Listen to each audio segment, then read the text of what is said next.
সর্বমোট 32 শতক জমি ক্রয় করি। আমি সুদীর্ঘ 25 বছর এখানে সুখে শান্তিতে বসবাস করতেছি। এখন বাচ্চুগং এরা আমার পাশে জায়গা কিনছে, পরে দেখলাম না আমার সুদীর্ঘ 22 বছরের সীমানাটা সে ক্রস করি চলে আসছে। তখন আমার কাছে এটা কেমন কেমন লাগতেছে, তখন বারবার মাপজুপ দিয়া তারপরে তারা এখান পর্যন্ত তারা নিচে, আমি মাইনা গেছি, কিছুই করার নাই। তখন আমি আর কি করব, আমার 3 ডিসিমের পশ্চিম অংশে আমি যেখানে খুঁটি দিছে ওইখান পর্যন্ত আমি পূর্বের মালিকদের সাথে আমি আন্ডারস্ট্যান্ডিংয়ে যাইয়া ওই যে অংশটুকু তাদেরকে দিয়ে আমি সোজা করছি।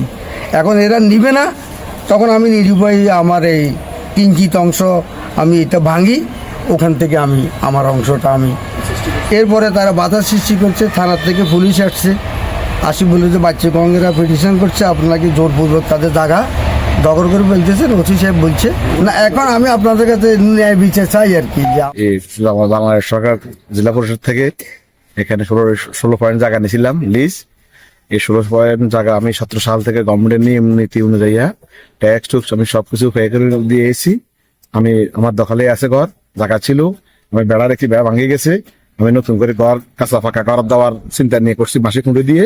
এমন টাইমে আমার ফাঁসের লোক জবরদস্ত করি আমার জায়গাটা দখলে নিয়ে গেছে।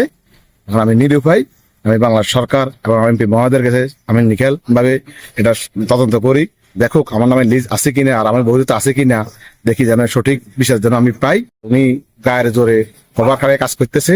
আমার এই আপনারা নিজের সরজমে দেখেন, উনি হইল না 5 পাটোয়ারি, উনি বাবা প্রিন্টের মালিক।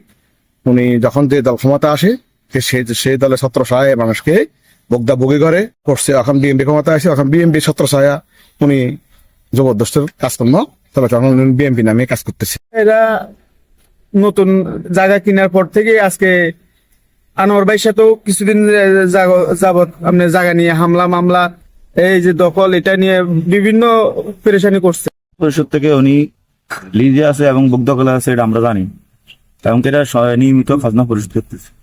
এখন কালকে অন্য একটা পক্ষ আসি এটা ইট দিয়ে দখল করে নিচ্ছে। এটা মূলত মালিক জেলা পরিষদ থেকে লিজে আছে শাহাদাত হোসেন সুমন খন্দকার।